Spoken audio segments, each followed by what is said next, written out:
One of the biggest events traders have been waiting for is happening today, and we're already priced in for a 0.25 basis point cut. Are you guys ready? It is the FOMC meeting, and we have big odds of a rate cut.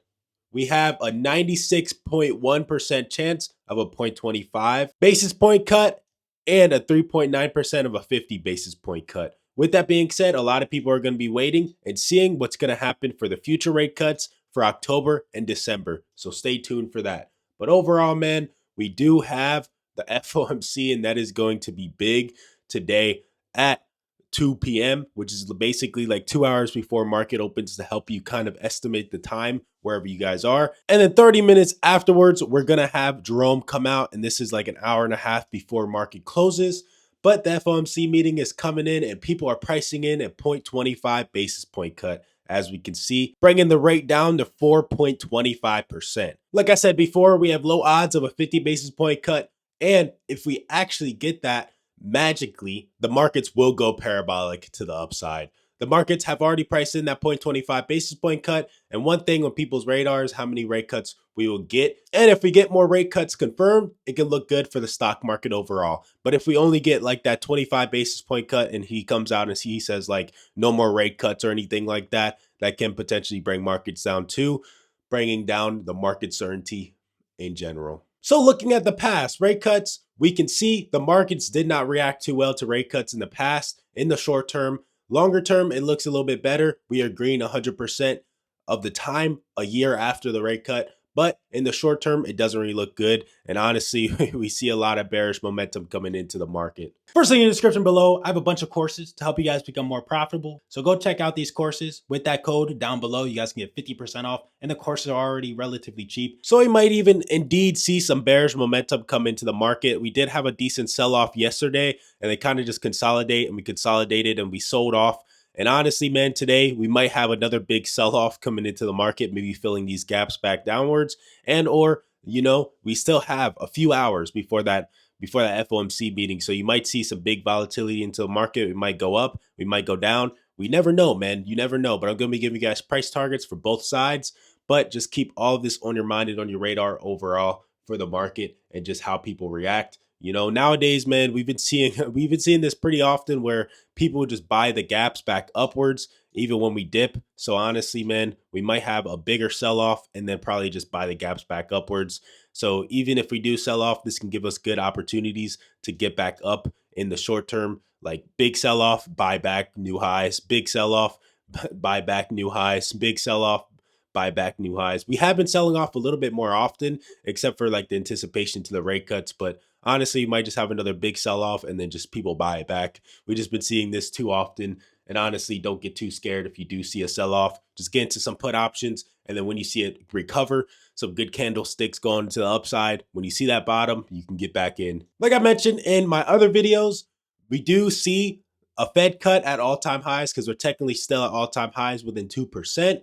As we see with data from the past, after a month, the markets are only green 50% of the time. So October is going to be a little bit uncertain. You might not be able to trade as well because it's not going to the upside as much. But with that being said, after a month, the odds go up after a little bit. And then, like I said before, the markets are green 100% of the time after a year. And then after like the next 3 months, we're 77%. Next 6 months, we're 72% green. So honestly, we could still look pretty green. And honestly, with these dips that have been being bought like consistently, we're probably just going to keep on buying the dips and go to all-time highs back to back and probably just have sell-offs like we've been seeing in the market, just big volatile moves to the downside and then going back up, big volatile moves to the downside, going back up again. So don't get too scared, but we did get some highs yesterday. We could potentially fill these gaps back upwards, probably go down just a little bit more and then fill the gaps back upwards to get some new highs on the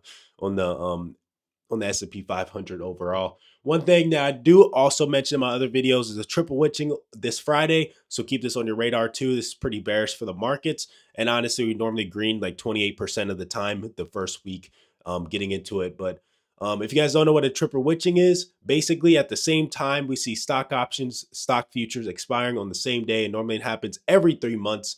And we can see in the past in September, it is bearish sign history. Not saying it would happen though, but the stock market is normally bullish 28% of the time during this week. Honestly, we haven't really been matching data that well. Like September is supposed to be red, and right now September is looking pretty good, but we still have like a couple more days in September, trading days, so we can still see a red September overall. But honestly, data just hasn't really been matching recently, so maybe this triple witching might be green this time. You never know, but keep that on mind overall. But we do have a Tesla and an Uber partnership for some trucks, and this is kind of big because honestly, I think they tried to team up in the past, but it didn't work out. And now, they have a little deal going on. So you could potentially see some bigger deals. But I think Uber wasn't really doing too good yesterday anyway. But this did come out yesterday and they're going to team up a little bit. But I think we can potentially hit that $100 level once again, once we do buy this dip, $100 level, and probably even go up even more. But just keep Uber on your radar as well, because if we can make a breakout, $100 level first, and then we could potentially get up to like 105 or something like that. So that was pretty good. Another thing is Oracle. So it was confirmed Oracle has been benefiting off this TikTok deal, and it came out that 80% of TikTok will be controlled by Oracle, Silver Lake, and A16Z. And this is kind of big because Oracle did also benefit off this. They traded from like 241 all the way to 300 from this news. And honestly, you could probably see some more bullish momentum into this and or sell, fill a gap back downwards.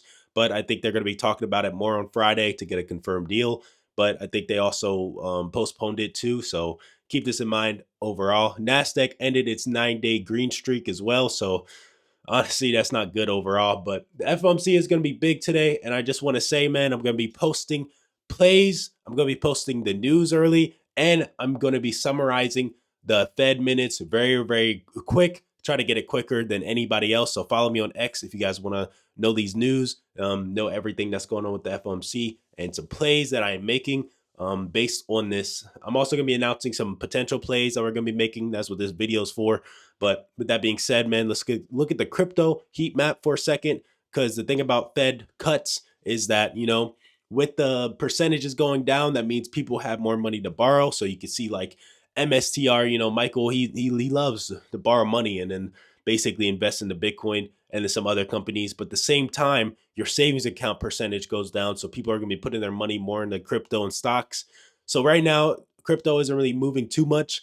But with this rate cut, you could potentially see a big move to the upside, maybe a month afterwards when the stocks go up. But with that being said, just keep crypto on your radar. Ethereum isn't really doing too good in the 24 hours. Bitcoin up 1%, not really too good, 116. I want to see if we can break that 120 level before I get in again. But some stocks to trade can be IBIT, IBIT, and that is a ETF that moves with Bitcoin. You can also trade ETHA, and that is a ETF that moves with Ethereum. And then you can also trade the other stocks like MSTR, Coinbase, Robinhood. Robinhood benefits off of crypto exchanges or people buying crypto basically in general. So you can make a decent amount of money off of that. The stocks in general, like I said yesterday, we kind of had a decent sell-off. So we see NVIDIA down 1.6%. NVIDIA is not really looking too good, if I'm being honest, man. Like low-key after that China news, it's not really looking too good in general. Broadcom down 1%. Meta's up 1.8%. They got some decent news saying that their market cap can potentially hit like 4 trillion next year or something like that, which is insane. Microsoft down 1.3%. Tesla up 2.8%. Tesla's doing pretty decent. We're back at that 420 level. We had a big bounce, like I showed you guys in the last video. Oracle up 1.5%, and some other stocks too. But talking back on NVIDIA, we have been breaking down a decent amount, especially with the bad news that is happening. With that being said, we might see a bigger sell-off with NVIDIA. NVIDIA is looking pretty bearish in the short term. With that being said, the dips might be bought, but NVIDIA has been looking pretty weak since we sold off from that 180, like 183 level. We sold off, and then we kind of tried to make a recovery, but then we sold off some more. And then we made like a fat recovery back up to that 178.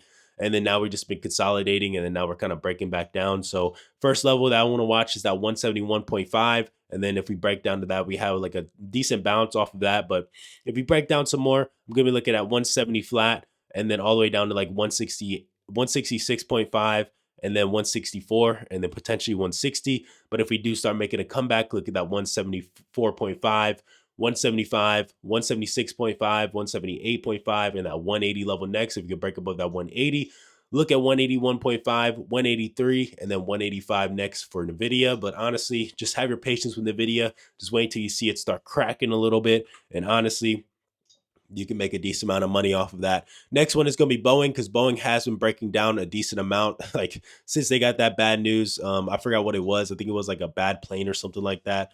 But with that being said, it is at that 215 level. I was going to be watching at 215 level, so see how it reacts on 215 flat. If we could break below that, we'd look at that 210, 205, and that 200 level to the downside. If we do make a bounce, look at 220, 225, and then that 230 level back to the upside. But just please have your patience with Boeing in general. Tesla, sorry, my internet is kind of slow right now. But with that being said, Tesla, man, Tesla did make that breakup, but now we're kind of consolidating. So right now there's two ranges to watch. Basically, watch this higher range of 420 to or 423, and then the lower range of 417.5. If we bounce above 423, you can potentially see moves from like 425.5 to that 430. After 430, look at like 435 to 440. And then to the downside, look at that 417.5. And if we bounce below that, look at 411, 410, 405, 400. 400 is going to be a big level to break below. And then below that, we're probably just going to be filling some big gaps downwards. Maybe that 395, 390, and then all the way down to that 370 level. So have your patience with Tesla. We did make a big break out, but honestly, right now we're kind of consolidating. So we can either break to the upside and or break to the downside. So with Tesla, please have your patience. Just watch these two levels. If we break above it, you could potentially have moves to that 430 to like 435. And then if we break down, you have bigger levels to move to the downside. So please just have your patience in general. Next one is going to be Apple. Apple is kind of consolidating. If you guys were in Apple yesterday, you would have made a decent amount of money off calls and puts. So basically, man, yesterday we did have that overnight call option that made us a decent amount of money. And then I bought a put option. I think I bought it down to like that 240 level. I wanted to see how it will react. We seen a decent amount of candles, and we seen like basically it didn't break past that 421 level. So I bought a put option, and I think I sold it pretty early at like 439, I think, at the sold it at. Could have made a little bit more money. But with that being said, man, I think I waited until it got back down to 438.2, and I bought a call option. Quick little day trades. I made 2 day trades on Apple. And then I do have an overnight call option. I might be giving up some of my gains on that one, because right now it's not really looking too strong like we've been looking in the past. But if we can get that big green, because normally we open up green anyway, if we can get that big green, I'm probably just going to sell it instantly at market open. But we might get some good movements before the FOMC meeting, and potentially even afterwards. I get this play like 4 weeks out, so I'm willing to hold it as well if we do start breaking down a decent amount. But I'm willing to take a loss on this one too, because we made a decent amount of money yesterday off Apple. But right now, Apple does look like it might be breaking down a little bit, especially in these times, man. Like if over the overall stock market sells off, Apple might sell off as well. I think we got some good news yesterday, so I think the deliveries of the iPhone is good, and then we also had a price increase to 290, saying that the AI implementation is like good, but then also saying that, the delivery might not be as good to say. I don't know if I said that right, but basically they got a price increase yesterday, 290, and I think that's what really fueled this rally to the 240 level. So I was saying earlier in the week that we can get to 240. I think I had another call option down here, and I think that one went up like 400% or something like that. But I mean, I already was out of that one. But with that being said, man, just have your patience tomorrow or today, before FOMC, and after FOMC, I might just be making plays like 5 to 15 minutes afterwards. Let the market kind of do its thing, and then look for a good opening for some trades. And I recommend you guys do the same thing.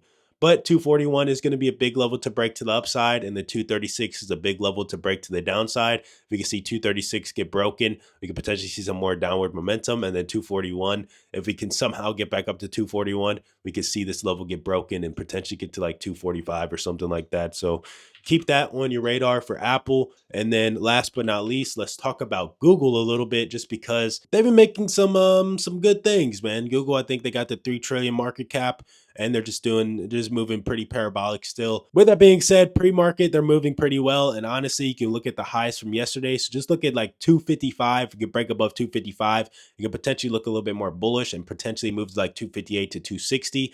So look at 255, have that on your radar. If we could break above that, you could potentially make a call option, and you could potentially even make a bounce off that 255. If you see it start selling off at that level, you could potentially play it down to like 250. Maybe just have your patience and just play it for these lows to like 251.5, have your sell option there, and then you can potentially make a decent amount of money off of that. But with that being said, man, good luck trading today. The FOMC is today. It's going to be a big day, and I'm very, very pumped to be a part of it. With that being said, follow me on X to get the news early and the plays early. Smash the like button, subscribe if you guys are new. I think we're like 4 subs away from 500. Can we get to it today? Help me out. I'll see you guys in the next one. Peace out.